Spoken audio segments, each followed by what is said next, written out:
வணக்கம் ஃப்ரெண்ட்ஸ், இன்றைக்கி நம்ம சேனலில் என்ன பார்க்க போகிறோன்னா பாசிப்பருப்பு பீன்ஸ் கூட்டு பார்க்க போகிறோம். அதுக்கு தேவையான பொருட்கள் என்னென்னங்கிறத பார்க்கலாம் வாங்க. பீன்ஸு சின்னதாக கட் பண்ணி வச்சுருக்கேன்.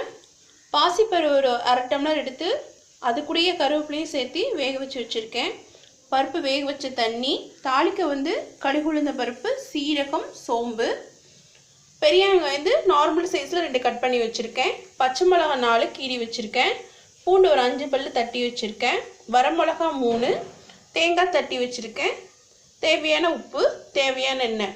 இப்போ நம்ம பீன்ஸ் பாசிப்பருப்பு கூட்டு எப்படி செய்யலாங்கிறத பார்க்கலாம் வாங்க. அடுப்பில் ஒரு வாணலி வச்சுட்டு எண்ணெய் ஊற்றிக்கலாம்.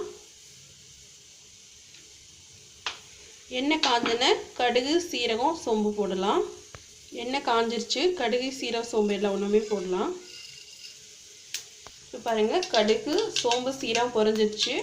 நான் கருப்பில் பாசிப்பருப்பு கூட போட்டு வேக வச்சுட்டு அதனால் இதில் போடல. நீங்கள் தேவையான போட்டுக்கலாம். வெங்காயம் போட்டுக்கலாம். வெங்காயம் போட்டு ஒரு வதக்கிட்டு பச்சை மிளகா போடலாம்.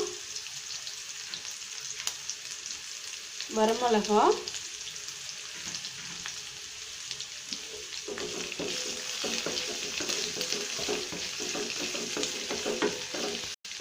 ஒரு நிமிஷம் வதக்கிக்கோங்க.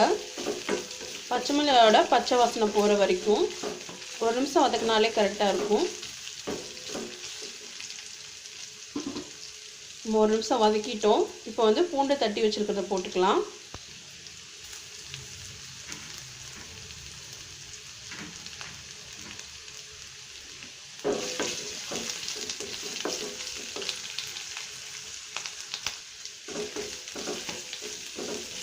போட்டு ஒரு கிளறிட்டு சின்ன கட் பண்ணி வச்சுருக்க பீன்ஸை போட்டுக்கலாம்.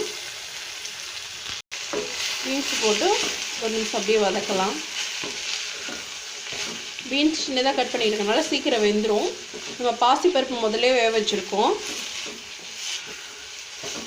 அதனால் பீன்ஸ் ஒரு நிமிஷத்துலேருந்து 2 நிமிஷம் நல்லா வதக்கிட்டு பாசிப்பருப்பு நம்ம போட்டுக்கலாம்.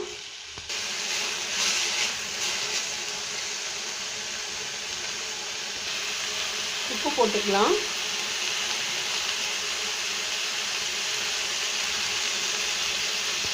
வேக வச்சிருக்க பாசிப்பருப்பும் போடலாம்.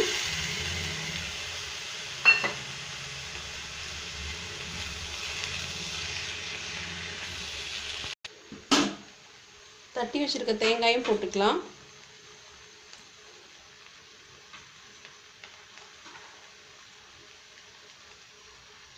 போட்டுட்டு கொஞ்சமாக தண்ணி ஊற்றி ஒரு 5 நிமிஷம் வேக வைக்கலாம்.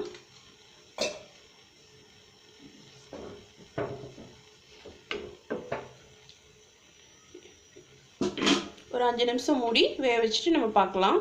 பாருங்க, ஒரு 3 நிமிஷம் ஆயிடுச்சு. கலருக்கு வேணும் அப்படின்னா நீங்கள் மஞ்சள்தூள் கொஞ்சம் போட்டுக்கலாம். நான் மஞ்சள்தூள் எதுவும் போடலை. இன்னும் ஒரு 2 நிமிஷம் போச்சுன்னா கரெக்டாக இருக்கும். பாசிப்பருப்பு பீன்ஸ் கூட்டு. நீங்கள் தேங்காய் தட்டி போடாமல் தேங்காய் பால் கூட எடுத்து ஊற்றலாம். இன்னும் டேஸ்ட் டிஃப்ரெண்ட்டாக ரொம்ப நல்லாயிருக்கும். ரசம் சாப்பாடு, தயிர் சாப்பாடுக்கு ரொம்ப நல்லாயிருக்கும். நீங்கள் சப்பாத்தி கூட சைட் டிஷ்ஷாக தொட்டுக்கலாம். கூட்டு ரெடி ஆயிடுச்சு. இந்த பாத்தில் இறக்குனா நல்லாயிருக்கும்.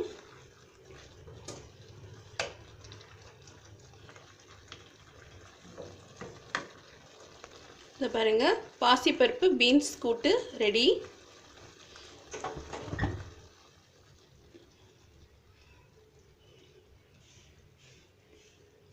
பாசிப்பருப்பு பீன்ஸ் கூட்டு ரெடி. கண்டிப்பாக எல்லோரும் செஞ்சு பாருங்கள். லைக் பண்ணுங்கள், ஷேர் பண்ணுங்கள், சப்ஸ்கிரைப் பண்ணுங்கள், கமெண்ட் பண்ணுங்கள். Thank you friends.